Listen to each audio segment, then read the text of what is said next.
Liverpool 3-0. Corner taken quickly, Origi! Está isolado Cristiano Ronaldo, vai embora Cristiano Ronaldo, mete, bateu, golo. Balotelli, Aguero! Posse de bola para Portugal, vai Éder, chuta!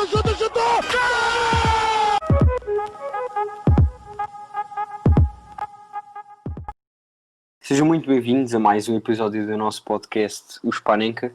Hoje estamos aqui para falar de mais um gigante adormecido, que é o Celtic.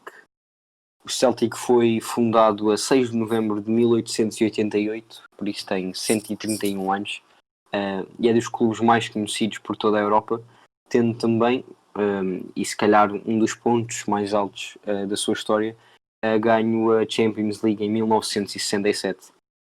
Blanco, conta-nos assim um pouco sobre a fundação deste clube. Olá a todos, em primeiro lugar. Olha, em primeiro lugar, logo a data de fundação é algo que sei, porque é nesse dia que tu disseste, o 6 de novembro, se não me engano. Exato. Mas 87. mas há registros que dizem 87, outros dizem 88, portanto é algo que normalmente considera-se primeiro 87, porque se calhar houve ali qualquer coisa que levou a uma refundação, não se sabe. Mas pronto, o que sabe é o seguinte, foi fundado por agora que eu ouvi, e processei,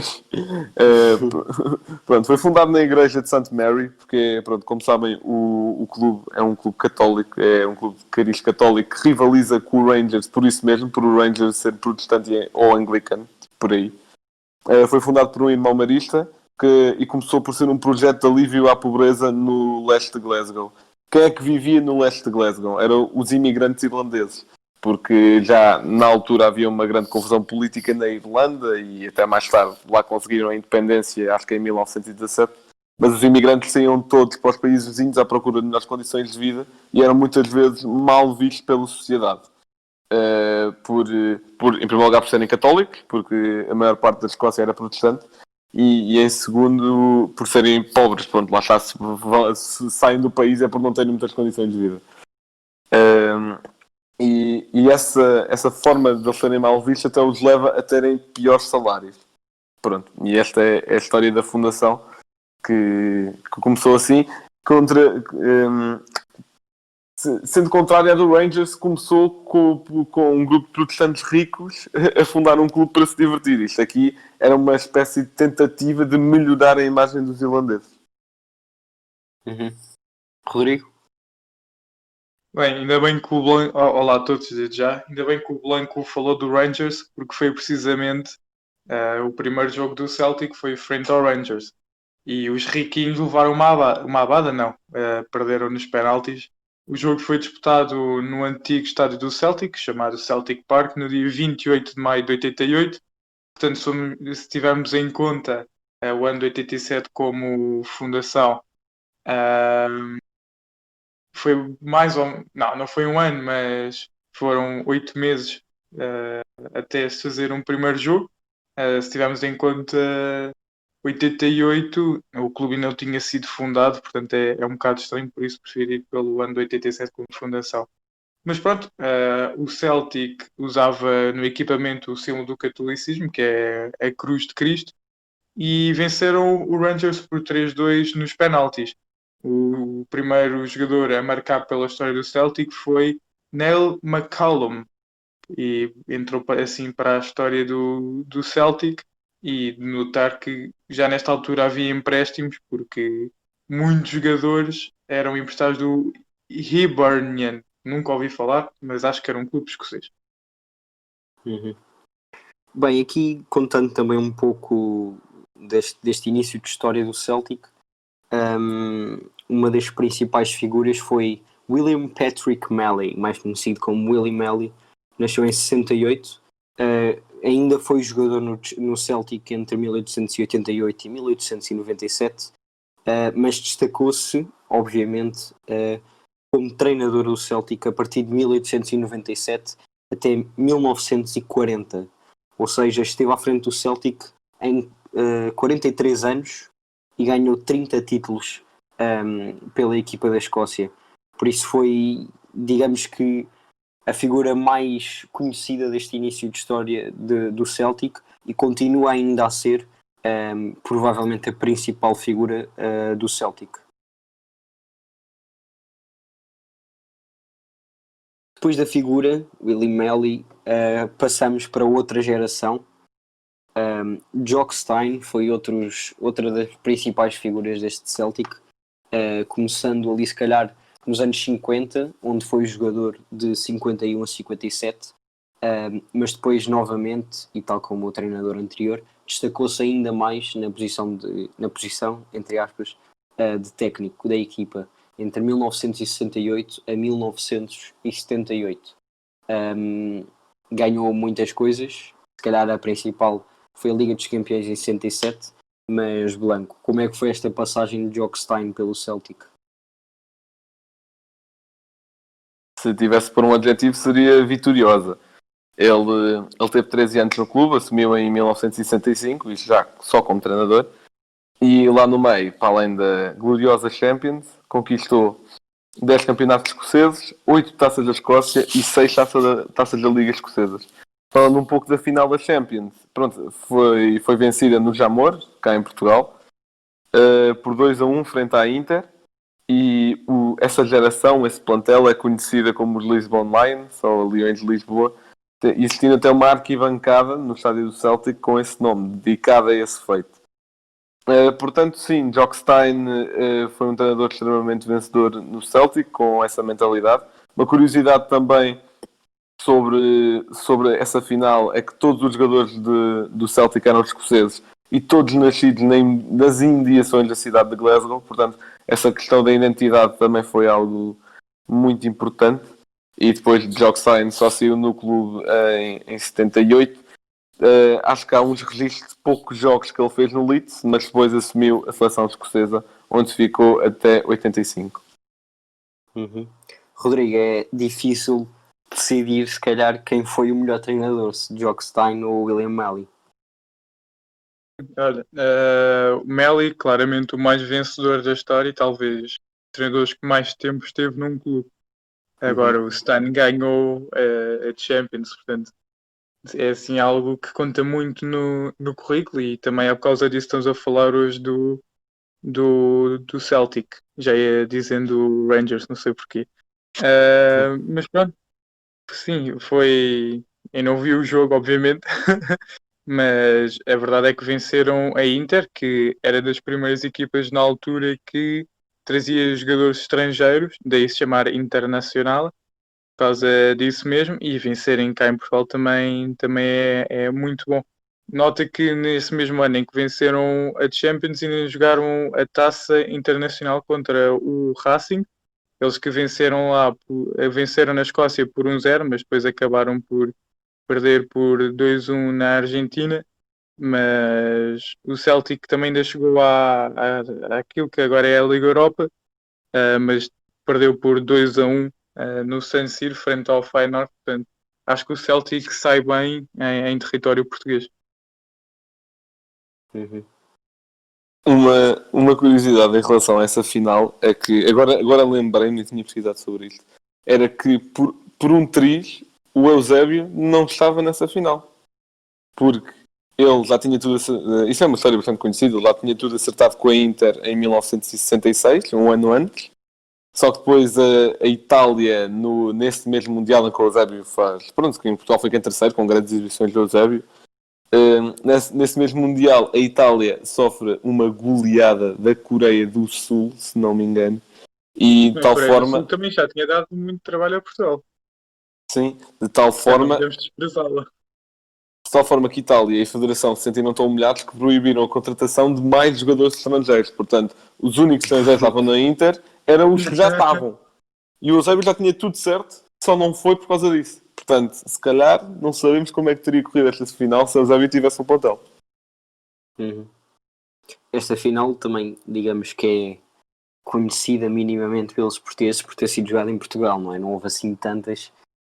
Este ano houve mais uma de forma de última hora, mas ser jogada principalmente tendo sido no estádio do Jamor é algo que também assim importante. Para fechar este capítulo do Jokstein, só dizer também aqui uma curiosidade um pouco negativa, digamos.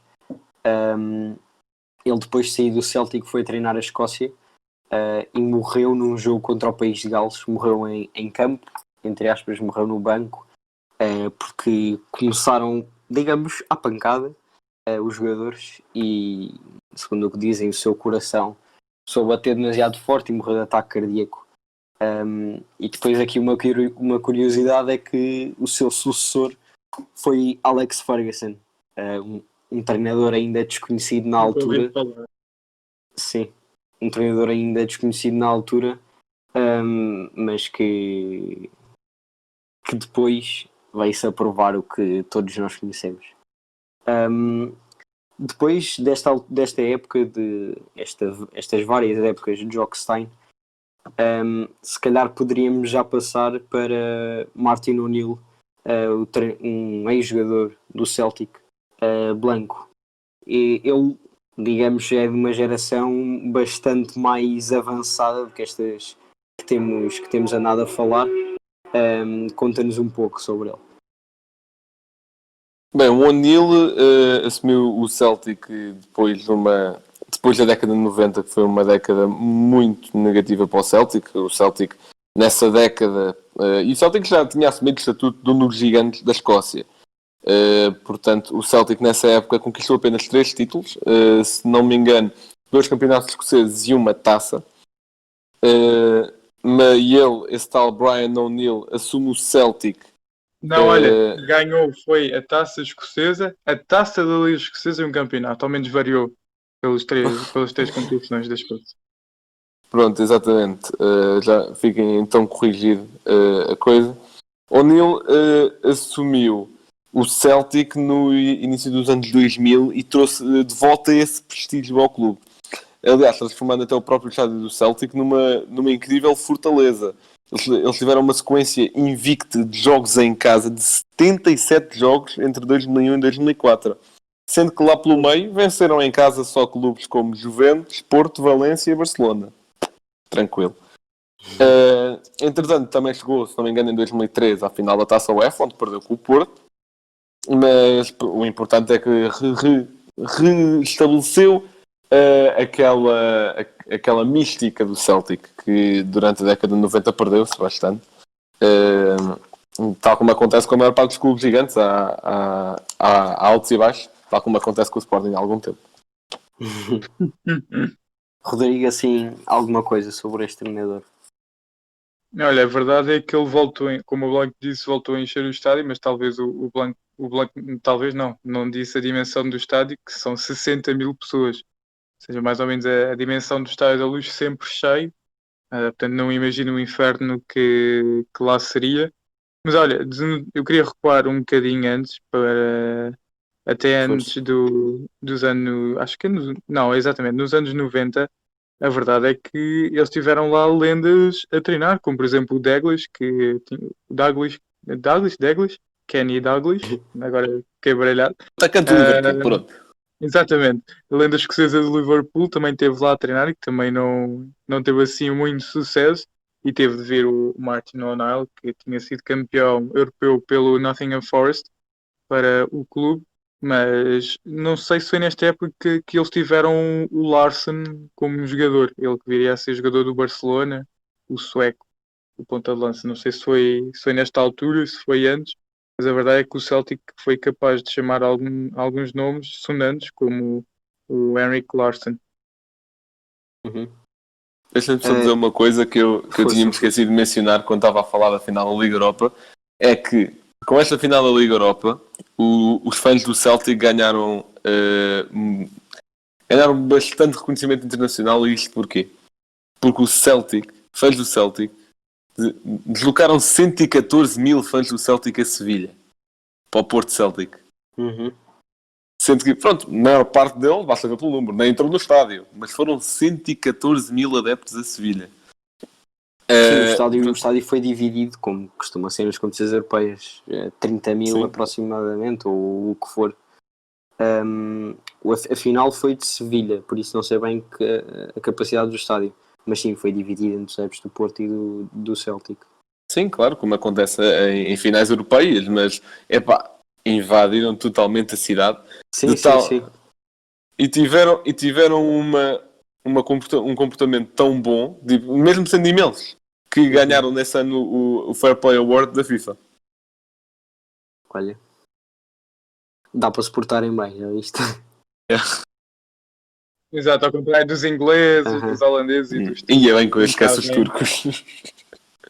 Já agora só dizer, o jogador que o Rodrigo estava a falar, o Henrik Larsson, jogou no Celtic de 97 a 2004.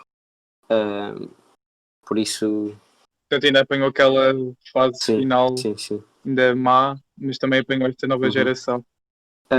Agora também, se calhar, passar aqui para a segunda vez em que o Celtic ganhou 9 campeonatos seguidos, que começou em 2011, 2012, com o treinador Neil Lennon. Rodrigo, esta foi provavelmente, e se calhar também a que nós nos melhores recordamos, das melhores épocas do Celtic.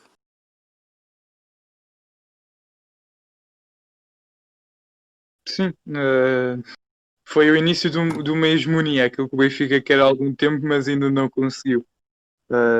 É muito tempo, eles têm muitos títulos, são um clube gigante, ou seja, por exemplo, tem 40 títulos da Taça Escocesa, 19 da Taça da Liga Escocesa, que essa só começou em 56, e têm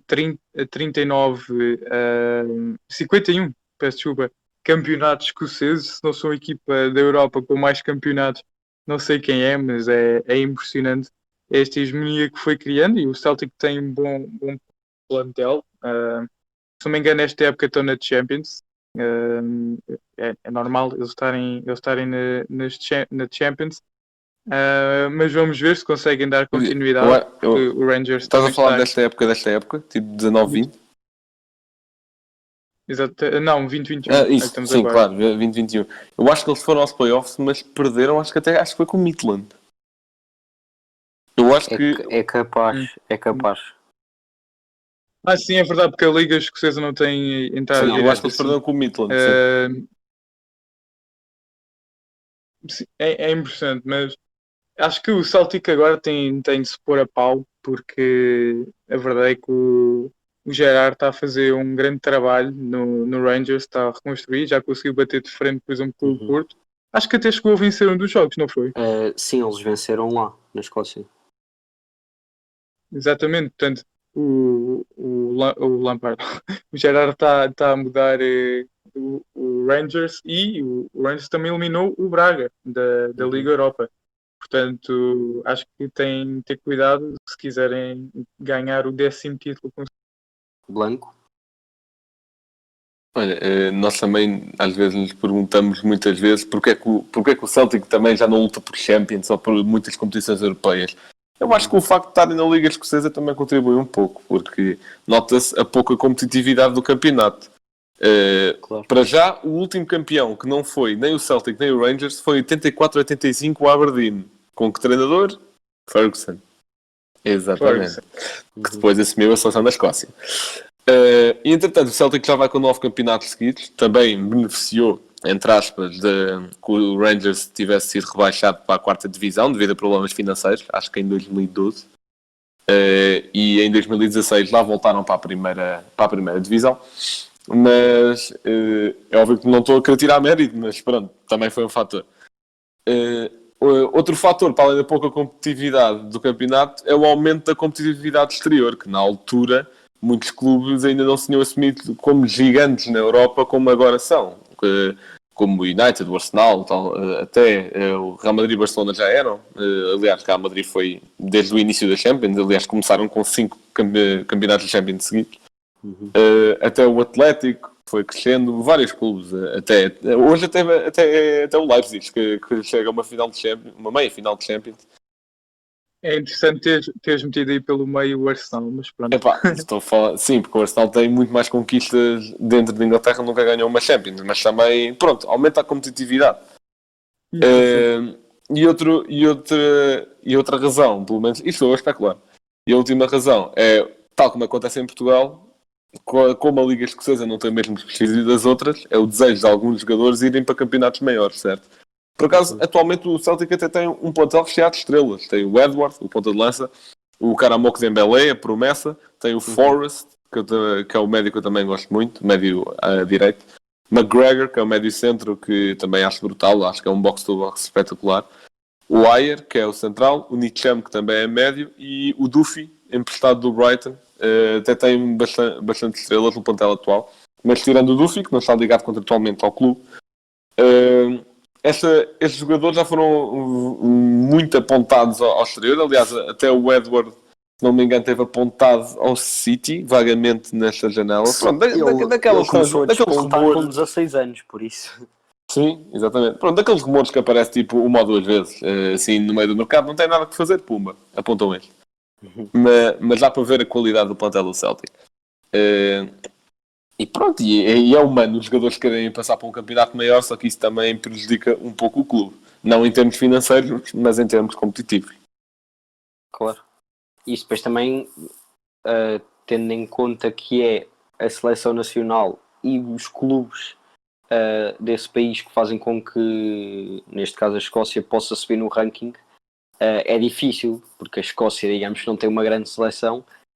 E os clubes da Escócia costumam ir às ligas europeias, também não costumam ter assim grandes prestações, pelo menos nestes últimos anos. O Aberdeen perdeu com o Sporting, portanto. Ganhou ao Sporting. O Aberdeen não. O Não, Aberdeen quem não. perdeu. Quem ganhou foi o Não Leicester. tive essa vitória. Eu acho que isto agora o Sporting já perde com todos, por isso. Mas para, para verem a diferença de... Ou seja, o Blanco enumerou aí vários jogadores, mas a verdade é que, por exemplo, o Rangers, que supostamente é a equipa que mais bate de frente com o Celtic, não tem metade do poderio financeiro que tem o Celtic. Eles, grande parte dos jogadores que tinham a época passada eram emprestados, e um deles, que é talvez um dos destaques, sem ser o Kent, que também partia a cabeça a todos os jogadores de FIFA, mas o Hagi, o filho do Hagi, que conhecemos, lenda, o romeno, estava lá. Ele que agora não sei em que clube é que está, o Hagi, ou seja, o Rangers não tem dinheiro para contratar nem para conseguir no manter. Rangers, o maior ativo que eles têm é o Morelos, que esse sim acho que vai ser um grande avançado. Sim, ponta de lança, exatamente, sim. Yeah. Mas pronto, também dizendo que o Celtic já teve se calhar mais oportunidades de conquistar esse poderio financeiro também. Ganhar tantas vezes seguidas a Liga Escocesa vai-lhes dando esse estatuto. O Celtic tem 110 títulos, por isso é mesmo imenso. E por exemplo, a comparar com os clubes em Portugal, que também não são assim, a variação entre campeões nacionais não é assim tanta, tal como na Escócia. O que mais se aproxima é o Benfica, não é? Sabes que não está assim tão longe do Porto também. Eu acho que o Benfica deve ter cerca de 82 títulos e o Porto acho que chegou ultimamente aos 79 ou 80. Por isso, mas pronto, o que eu queria dizer era que em dois países em que os campeões nacionais não costumam variar assim tanto, mesmo assim a diferença do total de títulos continua a ser gigante. Mas pronto, digamos que o Celtic já teve a sua hora. Veremos se isso alcança-se também fazendo melhor figura na Europa. Veremos se não consegue voltar às suas, não digo vitórias na Champions, porque isso hoje em dia é difícil, tal como o Rodrigo estava a dizer, numa escala diferente também, porque era a comparar com o Rangers, mas a comparar com o resto dos clubes europeus é sempre difícil, porque o poder financeiro agora tem muito mais poder do que tinha há uns anos atrás, principalmente quando o Celtic ganhou a Champions em 67. Por isso é sempre difícil, mas veremos o que o Celtic pode fazer e também, claro, se consegue conquistar 10 títulos seguidos, que seria o recorde do clube, e nem sei se da Europa, mas não quero entrar por aí. Bem, já estamos a chegar ao fim do nosso podcast e, como sempre, o Blanco tem um facto. Até roubaste a rubrica ao Rodrigo da apresentação. Que lindo. Exato.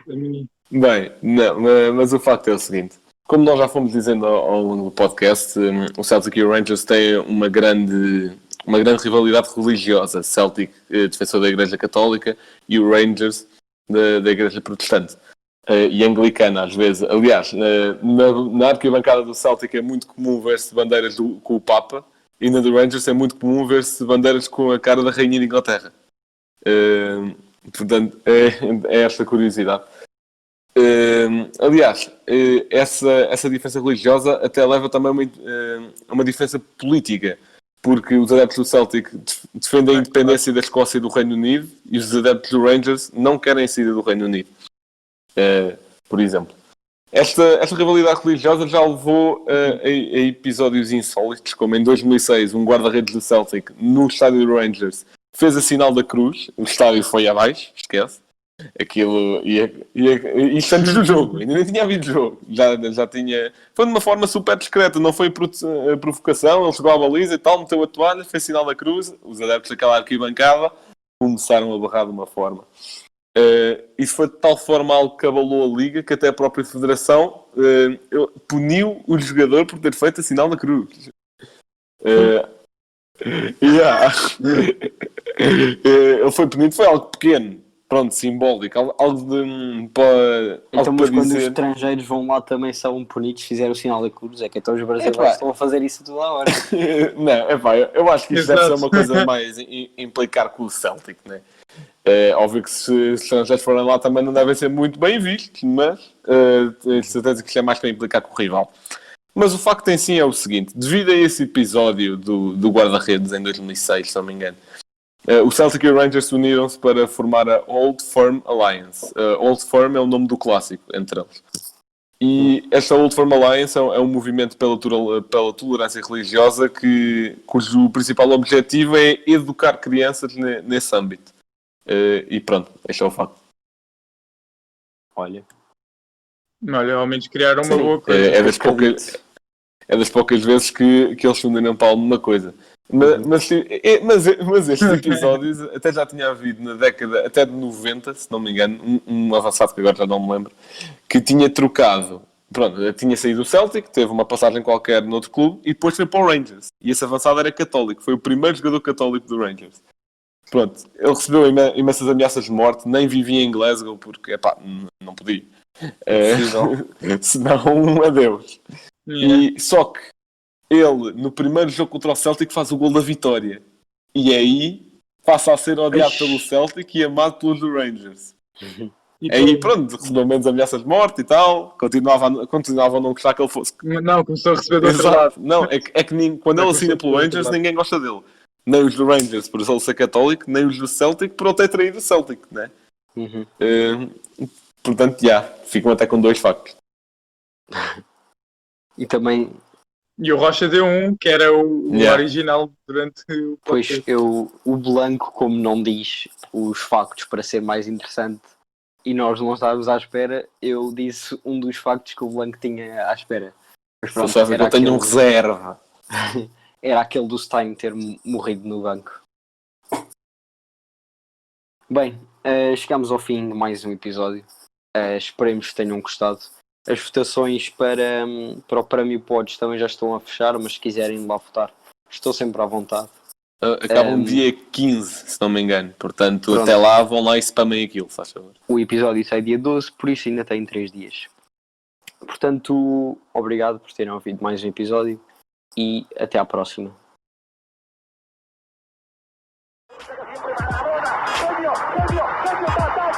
Liverpool 3-0. Corner taken quickly, Origi!